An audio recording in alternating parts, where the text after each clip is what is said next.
ఎందరో మహానుభావులు అందరికీ వందనాలు. ప్రస్తుతం నేను తమిళ సాహిత్య కథలను చదివి వినిపిస్తున్నాను కదండి. తమిళ భాషలో ఈ పుస్తకాన్ని రచించిన వారు శ్రీ ము. అరుణాచలం గారు. తెలుగు భాషలోనికి డాక్టర్ చల్లా రాధాకృష్ణ శర్మ గారు అనువాదం చేసి అందించారండి. ఇంకా విష్ణు భక్తుల కథలను కొనసాగిస్తాను. ఇప్పుడు మనం చెప్పుకోబోయే కథ పేరు కులశేఖరాళ్వారు. పశ్చిమ సముద్ర తీరాన ఉన్న కొల్లినగర్ అనే పట్టణంలో చేరరాజుల కుటుంబంలో కులశేఖరాళ్వారు జన్మించాడు. ఆయన తండ్రికి చాలా కాలం పాటు పిల్లలు లేరు. విష్ణువుని సేవించిన తర్వాత కులశేఖరుడు జన్మించాడు. ఆయన పెరిగి పెద్దవాడవుతూ రాజుకు కావలసిన శిక్షణలన్నింటినీ పొందాడు. పెక్కు యుద్ధాలు చేసి విజయం సాధించాడు. ఆ తర్వాత పట్టాభిషిక్తుడయ్యాడు. కులశేఖరుడికి విష్ణు భక్తి అపారం. విష్ణుమూర్తి అవతారాలలో రామకృష్ణ అవతారాలంటే ఆయనకి అమితమైన అభిమానం. దివ్యక్షేత్రాలలో శ్రీరంగం, తిరుపతులు అంటే ఎక్కడ లేని అభిమానం. విష్ణు భక్తుల్ని ఆహ్వానించి వాళ్ళకి అతిథి మర్యాదలు చేస్తూ ఉండేవాడు. సక్రమంగా దేవోత్సవాదులను నిర్వహించేవాడు. రామాయణ పురాణం వినడం ఆయనకి చాలా అలవాటు. ఒకసారి అలా పురాణం వింటూ వస్తున్నాడు. రామాయణం చెప్పే పౌరాణికుడు అరణ్యకాండ కథను వివరిస్తున్నాడు. అప్పుడు లక్ష్మణునిచే ముక్కు చెవులు కోయబడిన శూర్పణఖ తనకు రక్షణగా ఉన్న ఖరదూషణులనే రాక్షసుల వద్దకు వెళ్ళి తన గోడు వెళ్ళబోసుకుంది. వాళ్ళు సైన్య సమేతులై యుద్ధానికి బయలుదేరారు. ఆ పరిస్థితిలో రక్షణగా లక్ష్మణుణ్ణి నియమించి సీతాదేవిని పర్ణశాలలో ఉంచి రాముడు మరెవ్వరితోడూ లేకుండా ఒంటరిగా వాళ్లతో యుద్ధం చేయడానికి వెళ్ళాడు. అలా ఆయన బయలుదేరగానే వింటున్న కులశేఖరుడు తనకు రాముని పట్ల గల భక్తిభావాన్ని పురస్కరించుకుని, అలాగా, ఇదిగో నేను తోడుగా వెళ్తాను అంటూ ససైన్యంగా బయలుదేరాడు యుద్ధభూమికి. వింటున్నది పురాణమని ఆయన మర్చిపోయాడు.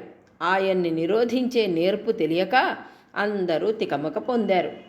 అప్పుడు పౌరాణికుడు చాలా తెలివిగా ఆ పరిస్థితిలో రాముడు ఒంటరిగానే నిలిచి మహాయుద్ధం కావించి అంతమందిని జయించి సంతోషంగా పర్ణశాలకు వచ్చి సీతాదేవిని కౌగిలించుకున్నాడు అని ముగించాడు. ఆ ఉచ్చైశ్వరంతో ఈ కథను పూర్తి చేయగానే విన్న కులశేఖరుడు ఆనందపారవస్యం చెంది రాముడు జయించి పర్ణశాలకు తిరుగుముఖం పట్టాడనుకుని సైన్యాలను తిప్పి పంపించేసి తన ప్రయాణాన్ని కూడా విరమించుకున్నాడు. ఇలాంటిదండి ఆయన భక్తి. కులశేఖరుని మనోభావాన్ని చక్కగా గ్రహించి పౌరాణికుడు రాముని విజయాన్ని వివరిస్తూనూ బాధల్ని తగ్గించి చెబుతూనూ పురాణాలు చెబుతూ ఉండేవాడు. ఒకనాడు ఆయన ఎక్కడికో వెళ్లాల్సి వచ్చింది. అందువల్ల ఆయన తన కుమారుణ్ణి పంపాడు పురాణం చెప్పమని. అతనికి కులశేఖరుడి మనోభావాల్ని గ్రహించే నేర్పు లేదు. అంచేత రాజు యొక్క మనోభావాల్ని సరిగ్గా గ్రహించలేకపోయాడు. గ్రహించక రావణుడు బంగారు లేడిని చూపి రాముణ్ణి పెడదారిని పట్టించి సీతను అపహరించుకుపోయాడు అనే విషాదకరమైన వృత్తాంతాన్ని వివరంగా చెప్పసాగాడు. అది వింటున్న కులశేఖరుడు చాలా ఆందోళన చెందాడు. లంక మీదికి దండెత్తి వెళ్తాను అంటూ సైన్య సమేతుడై లంకాభిముఖంగా బయలుదేరాడు. చివరికి ఇది ఎలా పర్యవసిస్తుందోనని భయభ్రాంతులయ్యారు చూపరులు. కులశేఖరుడు సముద్రంలో దిగి ఈదుతూ లంక చేరుకుందామని సాహసించాడు.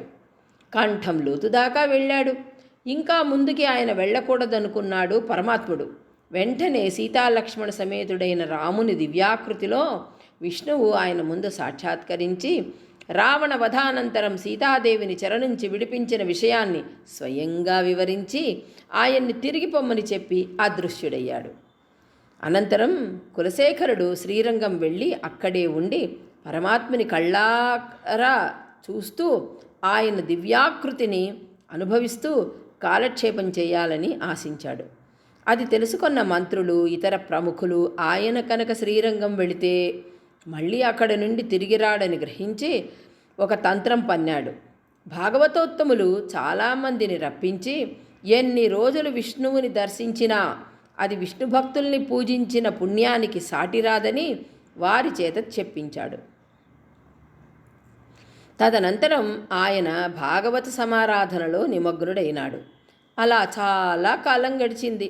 తత్ఫలితంగా కులశేఖరుడికి భగవద్భక్తులంటే అపారమైన భక్తి ఏర్పడడం, వాళ్ళకి అంతులేని అధికారం ఇవ్వడం చూసిన అమాత్యులకు వాళ్ళంటే అసూయ కలిగింది.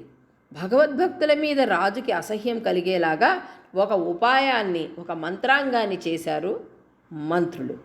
శ్రీరామనవమి వచ్చింది. భగవంతుడికి అభిషేకం చెయ్యాలి. అందుకని దివ్యాభరణాలన్నింటినీ తీసేశారు. అప్పుడు మంత్రులు ఎవరికీ తెలియకుండా ఒక నవరత్నహారాన్ని తీసి దాచేశారు. హారం పోయిందని అర్చకులు రాజుకు నివేదించారు. దొంగని వెతికి పట్టుకోండి అని రాజు ఆజ్ఞాపించాడు. అప్పుడు వాళ్ళు, ఇక్కడికి ఏ దొంగ రాలేదండి, ఎప్పుడు చూసినా ఇక్కడికి రాకపోకలు చేస్తున్న భాగవతులే ఇలా దొంగతనం చేసి ఉంటారు అని అన్నారు. దీనిని మొదట నమ్మలేదు కులశేఖరుడు. విష్ణుభక్తులు ఈ నీచకృత్యాన్ని ఎన్నరూ చెయ్యరు, ఈ విషయాన్ని మీకు నేను తేటతెల్లం చేస్తాను చూడండి అని చెప్పి సభాసదుల ముందు ఒక బిందె ఉంచి అందులోకి ఒక పాముని విడిచిపెట్టాడు. భక్తులు కనుక పవిత్రులైతే ఈ పాము వల్ల నాకు ఏ హాని కలుగదు, వాళ్ళు కనుక దొంగలైతే ఈ పాము నన్ను కాటువేసి చంపాలి అంటూ ఆ బిందెలోకి చెయ్యి పెట్టాడు. ఆశ్చర్యం, ఆ పాము కులశేఖరుణ్ణి ఏమీ చెయ్యలేదు. అది చూసిన అమాత్యులు భయభ్రాంతులయ్యారు. చేసిన తప్పుని ఒప్పుకున్నారు. తాము దాచిన నవరత్నహారాన్ని తీసుకొచ్చి కులశేఖరుడికి ఇచ్చి ఆయన పాదాల మీద వ్రాలి తమ తప్పుని క్షమించమని అర్థించారు.